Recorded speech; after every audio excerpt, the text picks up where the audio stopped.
man was chopping wood, suddenly the wood moved. He was so frightened that it took a few steps back. Then Geppetto came in and asked for a piece of wood. The carpenter told him to take it away. Geppetto carved a beautiful puppet out of the wood. Suddenly he heard a heartbeat, and then the puppet called him Papa. He sewed a suit and a hat out of a blanket for the puppet, and he named him Pinocchio. He wanted Pinocchio to go to school, so he exchanged his only coat for money to buy textbooks. The next day, he happily sent him off to school. As soon as his father left, Pinocchio exchanged his textbooks for money to buy a ticket to a puppet theater. Finding the puppet Pinocchio sitting under the stage, the boss of the theater grabbed him and was going to throw him into a fireplace. Pinocchio said he didn't want to die, and he was his father's only child. Then the boss sneezed and thus became tender-hearted. He decided to release Pinocchio and gave him 5 sequins. Pinocchio asked a fox and a cat for directions and said he had 5 sequins to take back to his father. The fox and the cat said they could take him to the field of miracle to grow gold coins,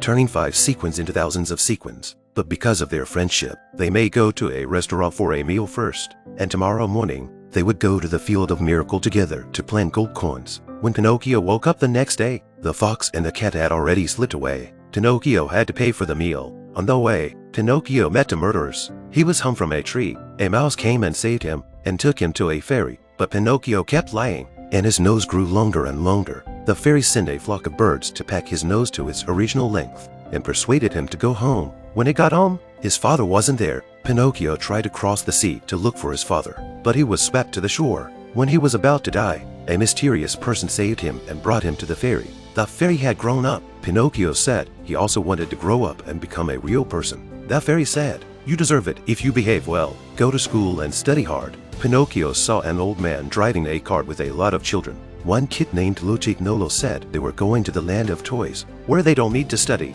They just play and have fun. Pinocchio got on the cart too. The next day, Pinocchio and Lucignolo grew donkey ears. They became donkeys. The old man sold Pinocchio to a circus. He fell while jumping through a ring of fire. The useless Pinocchio was thrown into the sea. Then he was surrounded by a school of fish, and it became a puppet again. Suddenly he was swallowed by a whale. A tuna and the whale persuaded Pinocchio to give up escaping. Pinocchio saw a bright light in front of him and found his father there. When the whale opened its mouth to breathe, Pinocchio, his father, and the tuna jumped out. The tuna brought them to shore. Pinocchio's father was sick. Pinocchio asked a farmer for a glass of milk. The farmer allowed him to work there in exchange for milk. Pinocchio studied hard. The fairy forgave all troubles he had made and transformed him into a real child.